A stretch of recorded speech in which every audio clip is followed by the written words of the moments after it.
and welcome to rFactor 2's Summer Showdown, the first of a three-part series over the next few weekends. We're going to be enjoying some of the best cars and best tracks that we can have on rFactor 2. Obviously brought to you with traction.gg as well, so thank you all for coming today. We have got a fairly interesting car track combination. We're using the stock car in the game, and this is the stock car X, so it's the younger brother, the younger sibling of the main stock car, and that is going to be coming for a sprint race around Portland, the full course. So we've got that little chicane on the start-finish straight that we're aware of from GT Pro Series and things like that have raced here. Portland's still a fairly new track to rFactor 2 though, so I'm sure it's going to be a very interesting race. But it's going to be quite a fun one, because this is it's really just for fun. The drivers really are out here just for their pride and enjoyment over most things, but also they want to get their names on the records for being at the top during these events. Next weekend we will go to the rFactor 250 at Indianapolis with the DW12 as well, before we head to the Nürburgring for a 60-minute race around there with the GT3 cars. So it's certainly going to be a very interesting 3 weeks of action for these guys, and they've already done the qualification process during the competition system over the last few days to get themselves on the grid.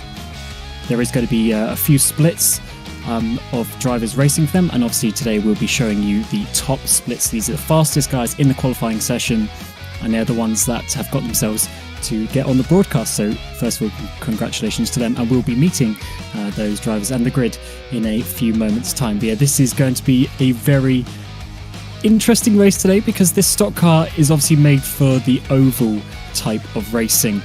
There is a road course variant, but it's still a little bit of a clumsy car. It's still got a manual H-pattern gearbox, so it's not the easiest thing in the world. Got a lot of power with not a lot of grip, both from the tyres and the mechanical side, but also from the aero side as well. So I'm sure there's going to be a few spin-outs.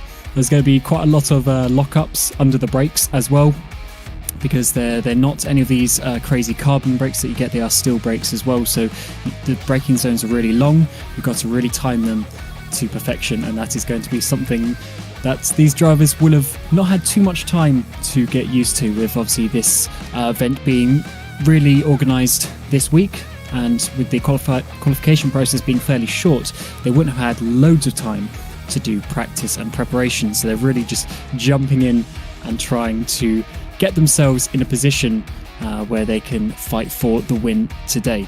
And hopefully we're going to have a nice battle. And Portland is quite a tricky little track as well. It is probably even one of the shortest tracks that we have on rFactor 2. Maybe Lime Rock being a contender with that one as well.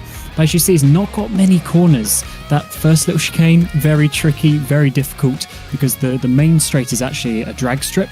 So it's sort of quite wide, quite open, and it comes into this really tight little chicane. Got to be really careful not to touch the sort of big sausage curbs that are on the inside of that one. And as you come out, you've got this long looping corner of 3, 4 and 5, and that is a very difficult complex of corners, because you've really got to have the car balanced. You can't have it oversteering or understeering. You've just got to get the car nicely rotating around before you come back for a sort of double hairpin situation with 6 and 7 as well. So they're quite important corners, because then that opens you out onto the back straight. Even though it is down as corners, they actually have corner names. The little sort of chicane, even though it's completely flat out on the exit, is quite important to get that run all the way down to the final chicane, which is very fast, very open. And if you remember from the GT Pro Series last season at the end of 2020, there was a lot of cars going all over the grass and having some issues there. So that is going to be quite a fun one to see for this stock car. So I'm sure we're going to see the guys have quite a lot of action here with a 30-minute sprint race. And here you see the cars are out. So the qualification is already done. So that will obviously just be determined by who has actually shown up to the event from the qualifications, and then after this warm-up session we will then go into the race, where there'll be a rolling start.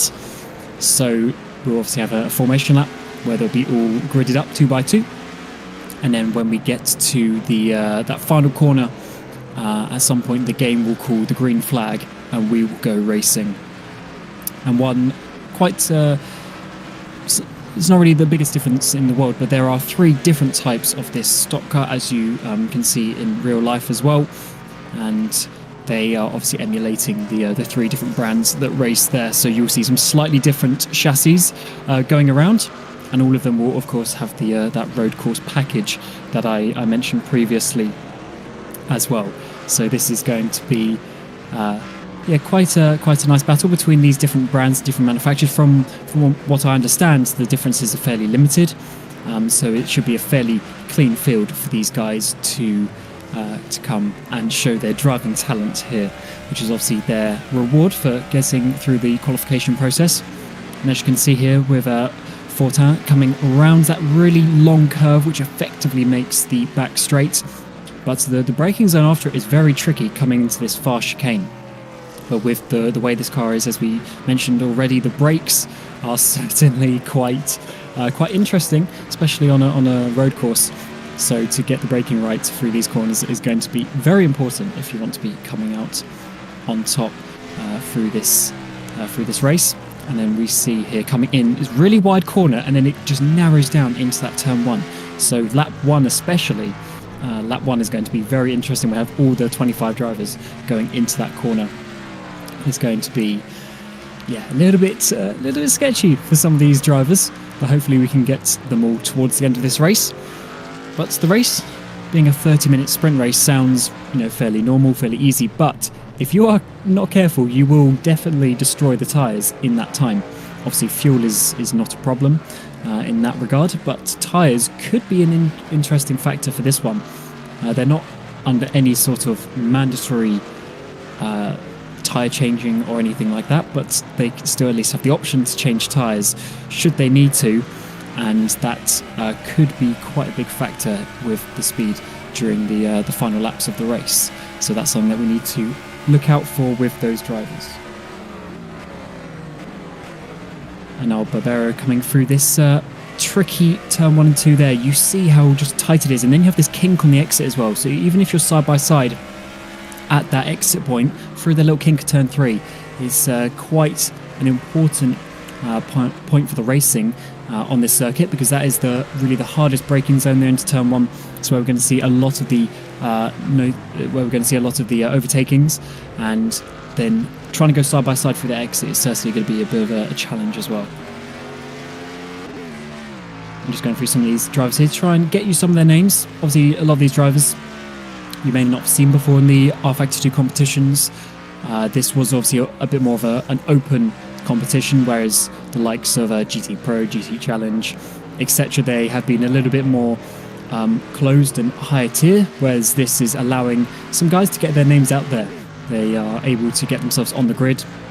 There was no sort of real preparation involved. They were just able to sign up, get the qualification, and then get themselves into the race. Though here, Carlos, I always have issues with this name, Arujo. I've known him for quite a few years, driving in the VEC. He's been in the same division as me a few times, so I know he is a fairly decent driver.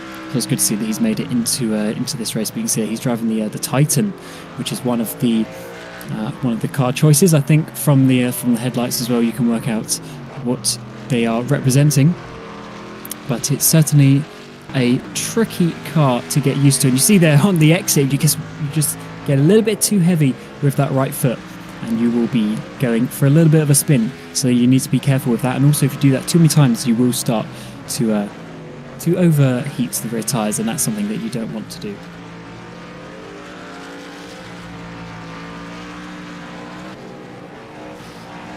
And we see that this warm-up session has now finished, so these drivers will in a second be going to the grid, where they will be, as we mentioned, getting that formation lap underway, and we'll be seeing the starting grid for the race. So that's going to be quite interesting for us also to see who's actually made it into the first split, because there obviously was the qualification process, as we mentioned, but then there's the registration time a few minutes ago before the server opened, and obviously that just depends who has actually come and made it to the event here today, and that grid will then obviously determine the starting of the race. So that is quite good to see who is actually going to be starting from the pole position. I've seen on the back end some of the drivers that should be turning up today. We've got Risto Capit, we've got Michi Hoyer, Nuno Pinto, Yunus Raivio, Bart Slobodzian, quite a few drivers that you would have heard of all up and down the rFactor 2 series. And the times are actually fairly close. So Yunus Raivio, he actually got the number 1 qualifier. He was a little bit further ahead, but then behind them there are so many cars with only hundredths of a second between them, and that is obviously something you get in a track like this, where there's not too many corners and there's not too many places for there to be a difference in the actual lap times. And now, as we're about to get undergoing with the race, we have another commentator joining us. We've got Lee Demon Smith, as you've seen from the BMW series and also GT Challenge as well. So welcome, Lee. Yeah, hello. Apologies for leaving you hanging for the last 10 minutes, Cameron. It was lastminute.com that I remembered this was happening. You know what reminded me was your bloody tweet. Nobody DM'd me. But it's all good because we're here and we're ready to get this stock car challenge on the way. You've just covered the warm-up, and as you just mentioned, you know, a lot of names in here that we know from the rFactor 2 world, right? You know, from the GT Pro, from the GT Challenge, from the BMW series, everything we've covered recently. So it's going to be great to see how this one works out. And as you mentioned, it will be a 30-minute race. So qualification throughout the weekdays as well. You guys can all get involved in this, and maybe you can mess and get involved and challenge out the best. I know we've certainly seen it in the BMW series over the last 6 races that we had for that. Was a couple of new names starting to dip in there. That's getting through that qualification. It was great to see. So what are we expecting, Cameron, so far? Obviously, we're covering Portland. It is a track we covered. Wasn't it the first? Was it the first race? No, I'm thinking it was season 2. I don't know if we covered it in season 3, did we? Not season 3. I think it was season 2. Yeah. Season 2. Yeah, and it was quite a hectic race, if I remember rightly, and especially in sector 3 of that. With that chicane and then the final corner as well. There's so many cars all over the grass and everything. It was getting a bit chaotic. So yeah, hopefully we see a little bit less chaos than there. But obviously this is more of a fun race where that is super serious. The top sim races in rFactor 2. Yeah, it's quite a short track as well. And yeah, as you say, it causes quite a few problems, especially going into turn 1. It's obviously down the big straight. Everybody going to be diving in there, but short laps. Not too many overtake chances. I guess we'll see whether they, you know, maybe make some places. You know, you never know with these drivers, honestly. Like, for example, I would think of Sebring the other day.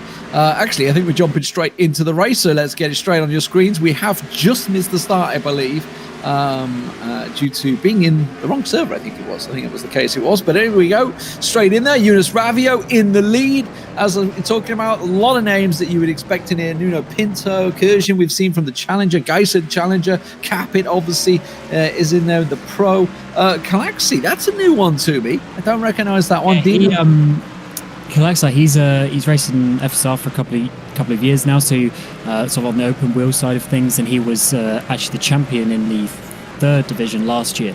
So yeah, he's sort of working himself up. He's done quite a bit of endurance racing as well on some platforms. So yeah, he's obviously a decent driver, and he's ahead of some people like Michi Hoyer. So he's obviously doing pretty good at the moment. Yeah, some very big names in there as well. Further down, you can see Remco Major, August Lana. So it's, yeah, pretty much all the names we kind of got used to seeing. And here you can see Yunus Raivio leading with Nuno Pinto hot on his heels. Sweet Cider Racing. I feel they're in different team names this time around. For the I think these are the I think these are the default ones, actually. Yeah, definitely. The default skins, and you can see there's actually some quite interesting skins there. So Yunus Raivio, it's actually quite good to see him up the front here, because he had a bit of an up and down GT Pro Series. So it's good to see that he's sort of at the front, especially with some decent names, as we already mentioned, Nuno Pinto in right behind him. But they've already got a 3-second lead over Kurjan just behind them. So that's already looking fairly nice for them. But we did mention in the warm-up that tyre wear is actually going to be quite a big factor here. It's very easy to overpush them. So don't count some of these drivers slowing down by the end of the race. Well, I don't want to put a bookmark on this, but we have seen Kurjan back in the field up before, but honestly, it doesn't really look like it's him at the moment. It's Geiser. They're trying to get past. You can see Risto Capit looking to try and make the move here. I've got to get used to him seeing, obviously, not the R8G right sports, the Red Bulls in there, the red lines, everything that I'm so used to seeing the skins. So I've got to get used to some of the name and skins that we got going on. But Geiser just buffeted about a little bit there. Risto Capit does go through. Now he's going to be on the back of Kurjan going down to the first corner. Meanwhile, you can see Nuno Pinto just putting a little look onto Yunus Ravio there, but no real chance going into turn 1. A difficult bit of track. There's always someone goes for a spin there. I was just saying that's a difficult part of the track. You're really getting pinched down there into turn number 1, and one of the blue cars there actually went for a bit of a spin as we jump to Michi Hoyer now on the back of Ciara, and he's getting very close to another car's going off there, just showing how difficult it can be. And that's a very difficult situation to be in, actually, because of the way the corner is. You're always trying to turn off the grass. Very difficult there. That puts Michi Hoyer there up into 7th place. And now Bart Spodzian getting there into 8th place, a little bit behind Michi, but he's now having to defend just a little bit from Andrew. Yunus Ravio, a nice pull away there on Nuno Pinto, but he's just gone a little wide, and Pinto's through. You can see he just went so wide, and it just put him really out of position. So tricky in that 3rd sector to just hook it all together. He might have a chance to go for the overtake once again, gets that toe down the straight. You can see he's just going to be looking at the braking zone, hard on the brakes as he tries to sweep on through that chicane. And looking great for him there. Nuno Pinto just immediately giving that lead back, but he might be straight back on it. Don't know. Just got a toe on the grass. That's going to ruin his chances into this corner.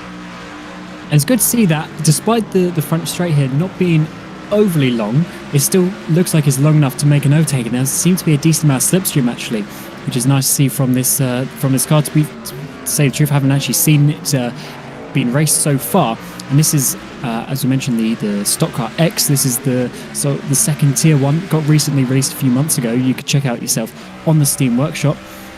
And now Nuno Pinto getting that slipstream up the inside of the chicane. This is such a tricky part of the track to go side by side. Is Yunus going to try and brake? Yes, he is, as Nuno Pinto actually slightly backs out of that.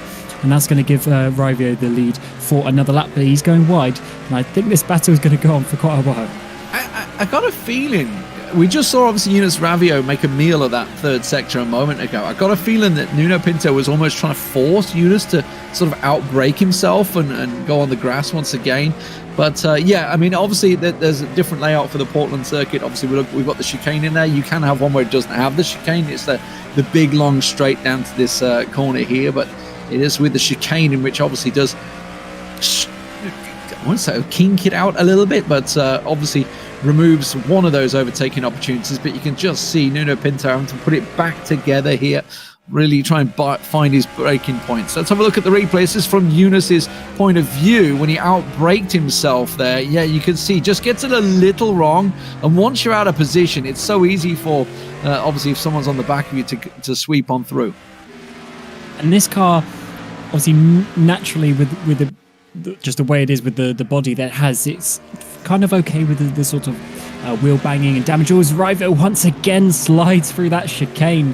And that, a little bit of wheel banging probably hasn't even hindered them too badly. But it does seem that Ravio is pushing quite a lot. But Pinto, look at this, getting the slipstream. And I think he might be able to have another opportunity very soon, because it looks like that these two are very closely matched. Absolutely, it's a battle for the front. Everybody else forget about it. I was talking about Kurjan backing up the field, but honestly, he's got a 3-second gap to Risto Capit right now. Ciara actually also up into 5th place, along with Michi Hoyer in 6th. So we've kind of missed out on what's been going on for the back there. It does worry me a little bit, because I'm seeing some names that have gone out. So I assume there must have been an incident a little further back. I can see Geiser's now down into 7th place. So some of the names we're expecting, like Michi Hoyer, we're seeing the little picture there as he chases on the back of Ciara, trying to get involved in this while Nuno goes hunting once again for Eunice's back end. Certainly is.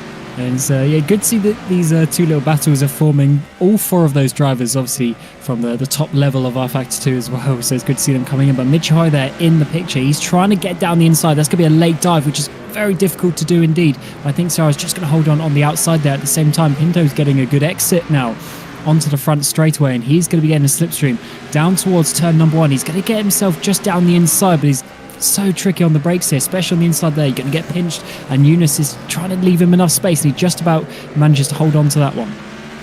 Doesn't have enough for the undercut either as well. You can see trying to get that switch back as he goes through, but it's not enough. Have to recheck his braking point, make sure he doesn't go up the back of him. It's a bit of a skill in itself, honestly, to be following this close and not actually collect the back end of someone. You really have to check your braking points just that little bit earlier to make sure your car, obviously, give yourself enough room, because you've got to realize that toe is going to bring you into that corner just that little bit quicker. And it's great to see these drivers just how tight they can do it sometimes. But Nuno Pinto once again going to have a little peek up the inside perhaps as he goes onto the straight once again, try and force a little bit of action from Eunice, see if he can outbrake himself, but it doesn't look like it's happening. Eunice just a little bit wide there. You can see that's brought Pinto right back into it, but Eunice quickly gathers himself back onto the straight.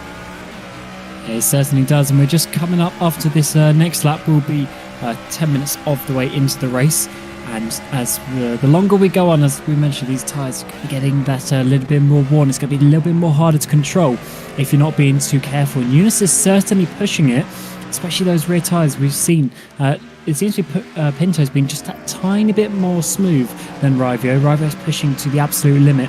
I do wonder if that's going to bite him in the backside when we get later on into the race. But it's also good to see there's some battles happening behind, although Kirshen's having it quite nicely there in third place and Capek in fourth. Haven't really mentioned either of them, but they are there with some quite nice gaps around them.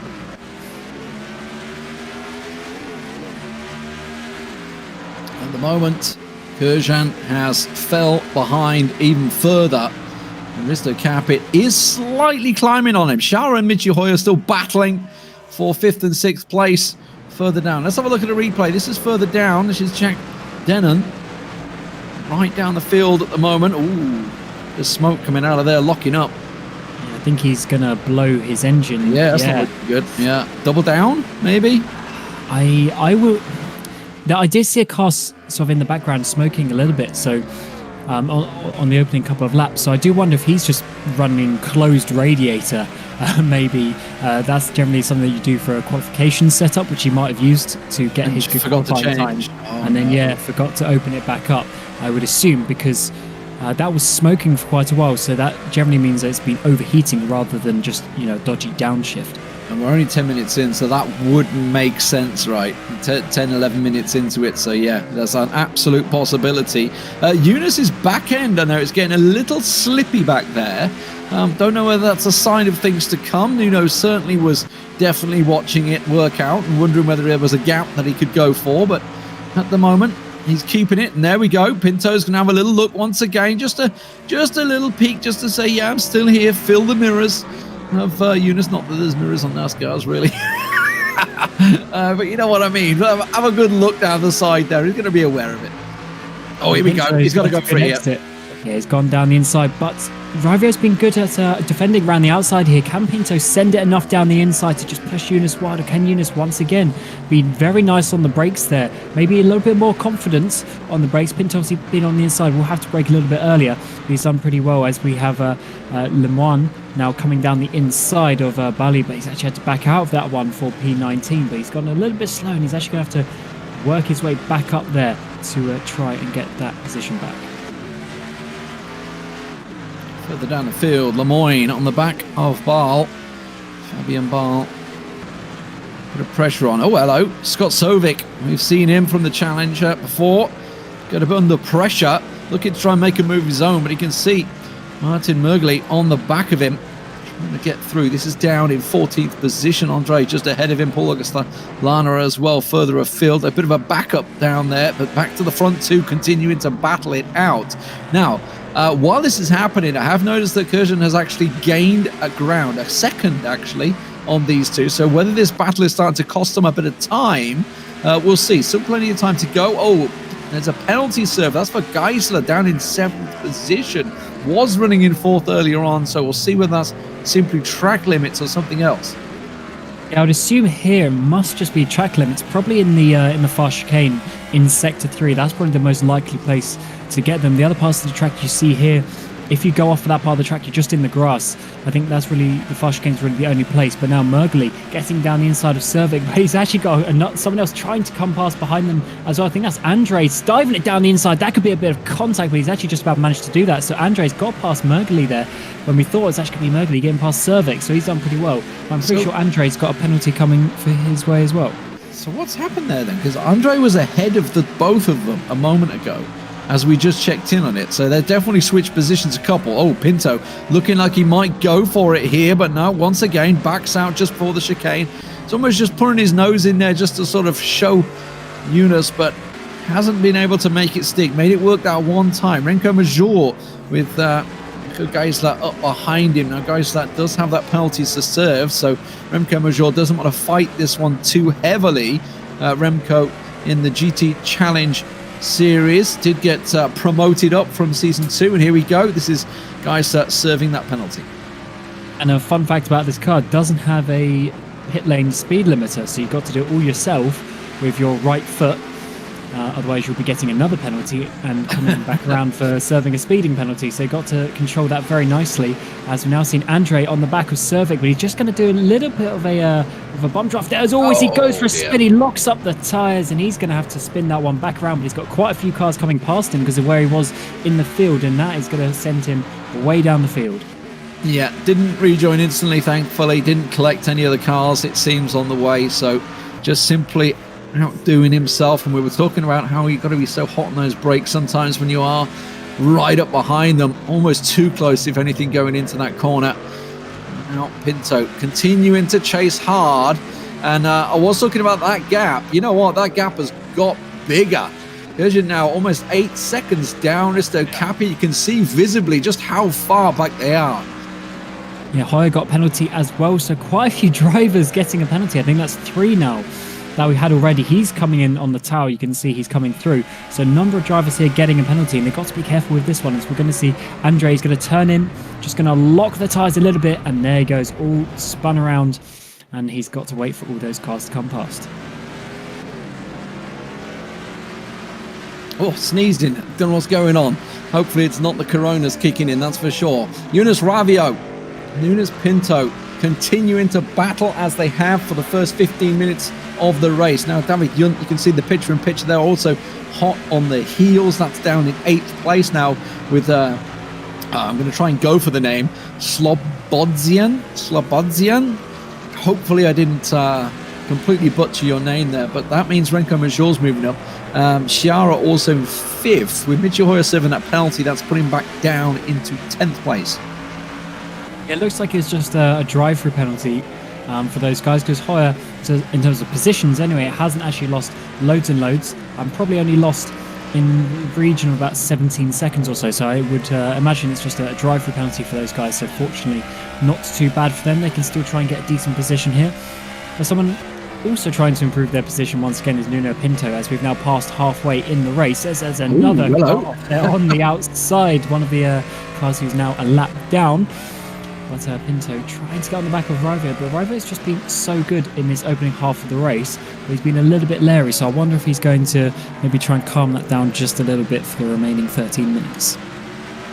Yeah, he's definitely been fighting, there's no doubt about it. Nuno Pinto has been pushing Yunus Ravio, and I do wonder, obviously we saw him get past Yunus just that once. I do wonder if he's got enough. Oh, a little bit of puff of smoke there from the back of Pinto's car, but looks like he's just going to pull it back in once again through the chicane around the final corner, just to try and stay as close. But took a tighter line this time than Yunus Ravio there, but I don't know if that lost him time. It looked like it did. Didn't quite get as good a drag, and actually just going to try and go for it out the outside there, trying to maybe cool the car down, if anything, or try and give anything a little bit of luck there. This is back to David Yunt. It was something we were looking at a moment ago. It's his 7th and 8th position. And Slobodan getting a little slidey there, feeling the pressure from behind. Certainly is, but Yunt now getting a really nice slipstream there down the front straight, but also on the back straight. We got Bali getting a good slipstream, although those two have actually swapped positions. They were the other way around, I believe, last time that we saw them. So they're actually swapped, and now they're battling again for now 15th place after some people have had some issues. And it looks like a bit wiggly on the exit there. So Bali's going to get a nice slipstream. Nice draft here coming down the front straight as there's someone else serving a pit lane penalty on the right-hand side. And now down the inside, is Bali going to go for it? No, he's not. He's going to have to sit there just behind, as well as Kalaksai, who dropped down. So he must have had a penalty earlier on as well. Back to the front, Yunus Ravio has actually found himself a little bit of space from Nuno Pinto there. So maybe had to try and break the toe a little bit as he goes down the main straight. No, straight back onto it. Pinto will just get sucked straight into the back of him and just try and have a little peek once again just to try and force the hand. But Yunus Ravio, you know what? He's stayed pretty down focused for the first 20 minutes so far and is looking to keep it that way. Yellow's in sector 1. You can see just what that was. Just a slow car getting out the way of the two leaders right now. Further down the field, let's have a look at the replay. This is Nuno Pinto's back end. Maybe we're going to see why he actually suddenly fell about half a second behind. The puffs of smoke coming out, a little bit concerning.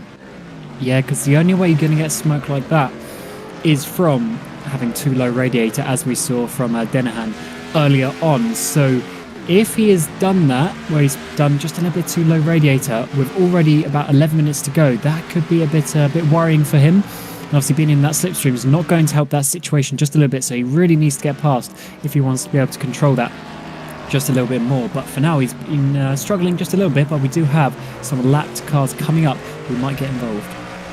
It does look like he's, I don't know whether he's backing off purposely, but he certainly is being left behind a little bit by Pinto through there. And you can see once again just going out just to have a little peek, just to get a little bit of air.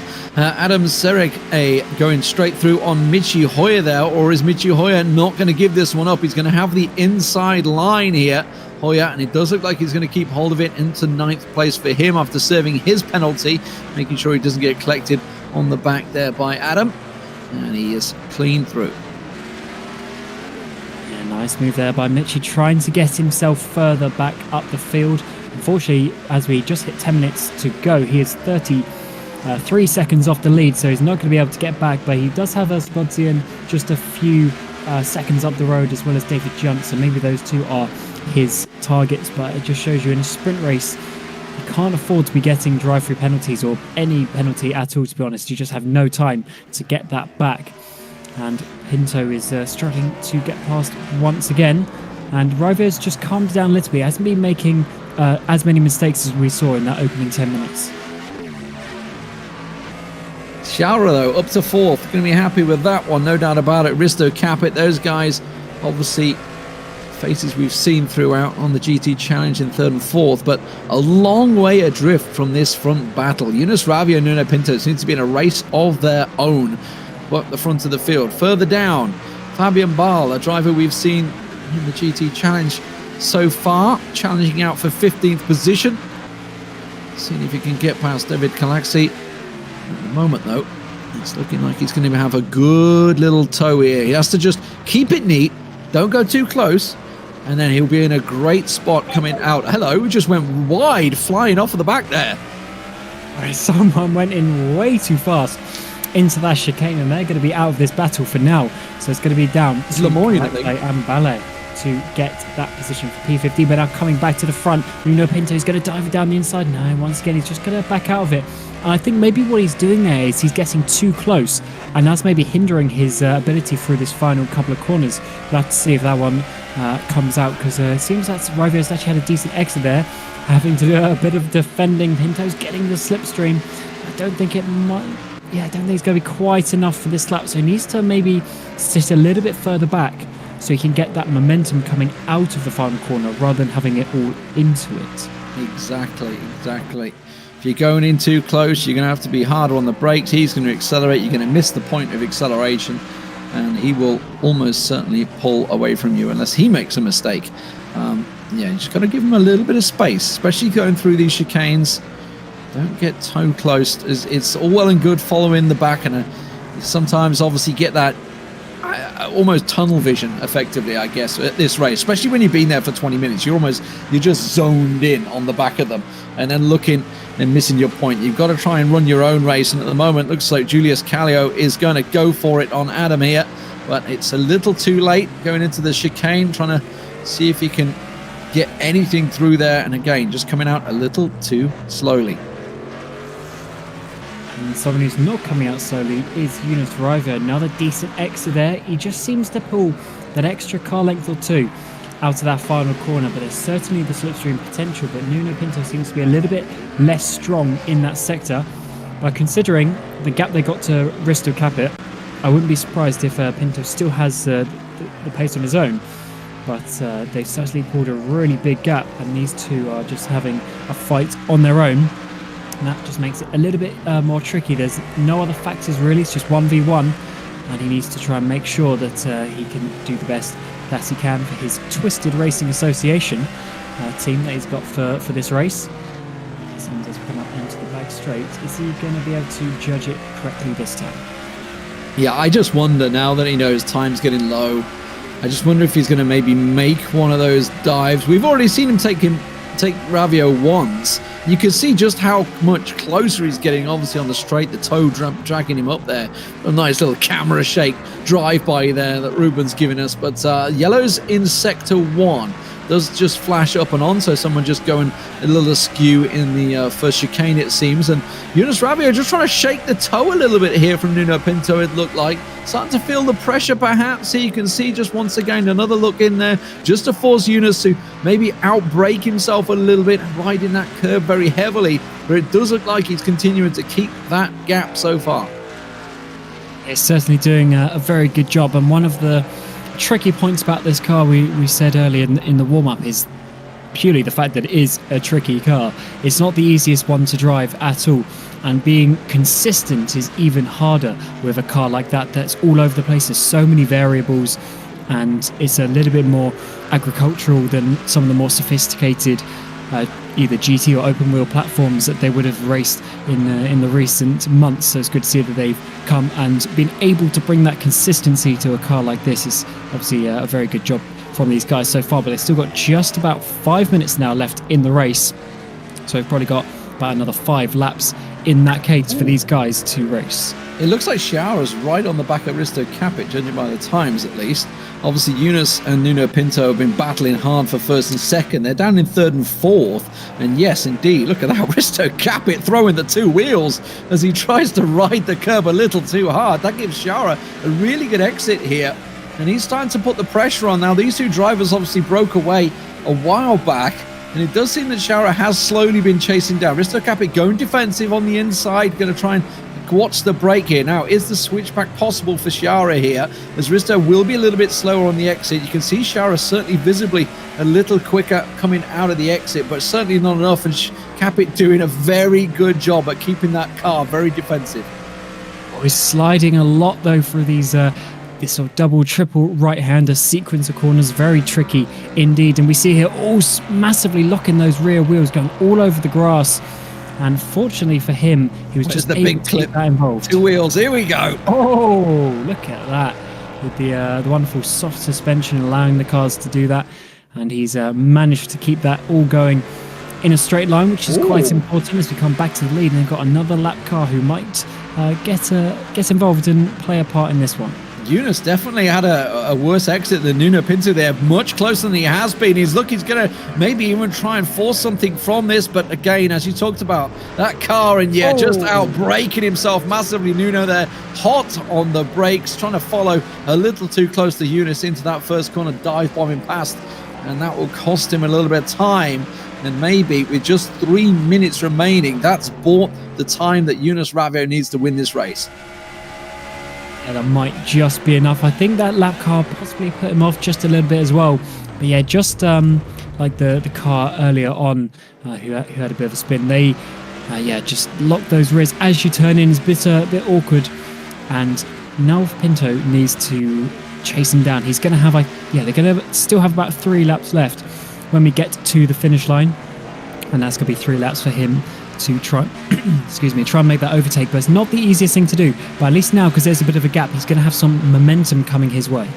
Shara looking to try and make the move. He's got a real good position here on Risto. Capit looks like he may just be able to breeze by. Let's see, is Capit going to allow it? No, not a chance. Slides in once again onto those two wheels, but Shara's going to have surely a great exit here. He is running very close, already looking to try and get at the inside, perhaps a Risto here. And let's see what he can do now going down the back straight. Is he going to have a look at the maneuver here? Is Risto going to go defensive once again? Yes, he is. Tries to pull into the inside. Shara goes out wide.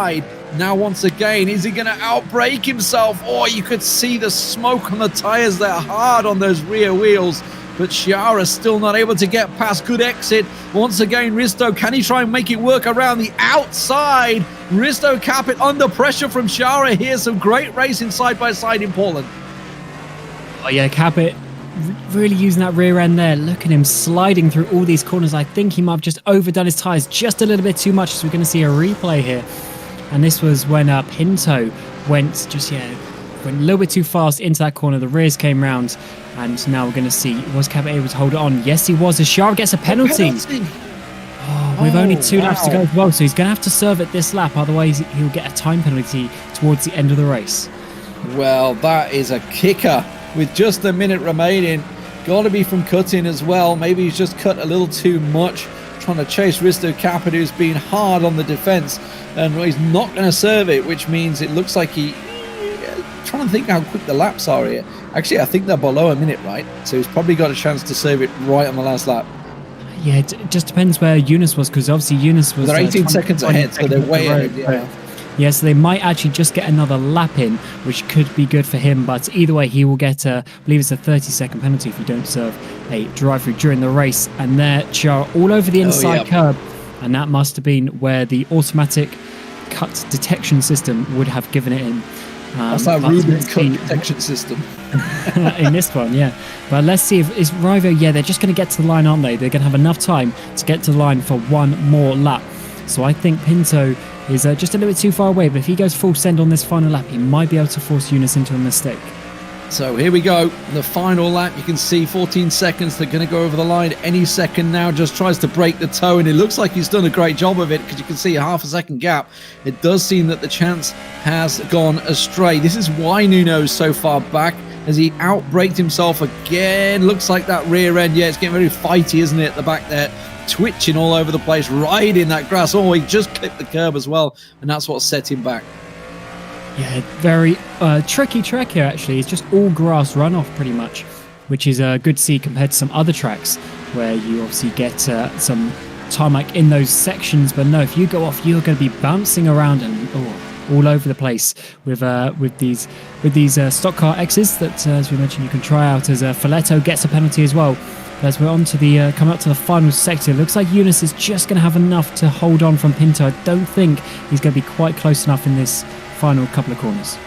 Mijoya managed to fight his way back up to 8th after serving that penalty, so great drive from him, it seems, after what was a tragic start. Eunice just peeling past the back markers there, and they really have overtaken quite a lot of the field, honestly, here. I think they're actually up to 16th place. They are, so 15th just ahead of them. Many more laps that do it, but that's going to be Eunice Ravio taking the win. Nuno Pinto keeping him honest all the way around, no doubt about it, for the full 30 minutes. Shara is going to have to serve that penalty. What happened to Risto Capit? What happened there? He's down in 7th place. Did he have a penalty as well? Did I miss that? Because Shara definitely has to serve one, so he's going to serve his. He gets bumped down to 17th because I think he didn't serve it. Yeah, I think Capit must have had a bit of a spin. We saw how much he was sliding those rear tyres, and maybe this is going to be a replay of that. Yeah. Had a bit of an issue, and then he goes for a bit of a slide as he got the car all over the place. The power just wasn't able to be put down to the ground, and unfortunately for Capit there, he's gone for a bit of a spin. But it was Eunice Ravio who managed to lead pretty much the whole race. In fact, Pinto did manage to get past him at one point, but Ravio was able to get back and have some nice little donuts for us at the end here as well. Oh, I think he was just showing what Risto Capit did. But yeah, fantastic race. Eunice Ravio, Nuno Pinto. Kurjan means he gets 3rd place. Remco Major, I believe, would have bumped up to 4th place because of that. So great race from those guys. We'll get final confirmation in just a few moments, because obviously there was a couple of penalties, etc. that had to be served in there. I do wonder whether Chiara actually served that penalty. Here's confirmation. It is going to be Johan Kurjan in third place. Renko Major fourth for him. David Junt in the end getting that fifth. Risto Capit losing out on that podium position, third place, and in the end gets that sixth, which means Michi Hoyer actually, because Chiara going down, actually recovered. I think he was fifth place before he had to serve that penalty, gets himself back into seventh place. So great work from him. Bart Slobodzian getting himself eighth. Apologies if I butchered your name. Martin Mogili into ninth, and Scott Sovic. We saw these guys fighting, Martin Mogilic and Sovic. They were fighting for 15th when we last saw them, but now you can see them up in that top 10. Fantastic. Yeah, good to see some battles up and down the field in the first of the three races of the rFactor 2 Summer Showdown. I'm sure we're going to see these battles commence, or continue, I should say, throughout the next couple of races as well, because we go to Indianapolis next weekend, and that is going to be a crazy track. There's going to be some very intense racing there. And as you see, 29th of May on Saturday at 2100 Central European Summertime, you're going to be going for 250 miles. So that's not a short race. That's going to be somewhere in the region of 90 minutes, and those guys need to survive. I was just thinking, actually, I was looking at it, I was thinking, wait, are we actually doing Nordschleife with stock cars? That would be entertaining, but no, that's going to be the GT3s down the line. So, yeah, Indianapolis, honestly, it's going to be fantastic around the brick. So it's great to see how that's going to work out for them. Obviously, great to see the stock cars, great to jump around the different cars to try them out on different tracks and see how the drivers handle them, because obviously we've seen a number of people from the GT Pro, from the GT Challenge, from the BMW series all coming together to race in this. I believe it's quite open, if I'm not mistaken. People can try and set the times. I know I've seen a few people in there saying I wouldn't mind having a go at this. Well, maybe you're going to have to set some pretty damn good times. Qualifications, when will they happen? For Indianapolis will be on the weekdays. And I'm just trying to see what the date it will actually happen on. It just says on weekdays. It doesn't narrow it down. Yes, so it looks like... Got the times, but not the actual date. Yeah, but it looks like there's 4 sessions throughout the day. Is it every week? 9 o'clock, 3 o'clock, 9 o'clock. Yeah, so it seems like there's going to be ones each of the weekdays. So do go and check out the competition system within rFactor 2, and you'll be able to get yourselves onto that qualification. For Indianapolis, I'm not going to lie, it's going to be very difficult, because round there, obviously it's a flat out oval, so the time's going to be so close. Yeah. You're going to have to get every last 1,000th of a second out of your lap time, but that's certainly the challenge for you guys. If you want to enter yourself, then that is your challenge for this week. 100 laps is what the plan is, I think it is, which is how it's going to work out. But yeah, it's every weekday, so Monday, Tuesday, not Wednesday, Thursday, Friday. Get yourself in there, get yourself qualified. If you're going for it at 3 a.m, I guess that's going to be the Aussies maybe in there that'll be having a little pop on that. 9 a.m, 3 p.m, and 9 p.m. Central European Summer Time. Get yourself on the forums, check it out, see where you do it, and obviously keep your eyes on the service. Fantastic stuff, Cameron. Yeah, certainly indeed, but that's pretty much going to round up this first round of the Summer Showdown. So do go and check us out next week, and then also a couple of weeks after that for the Nordschleife as well. So that's going to be it here from Portland, but until next time, we'll see you soon.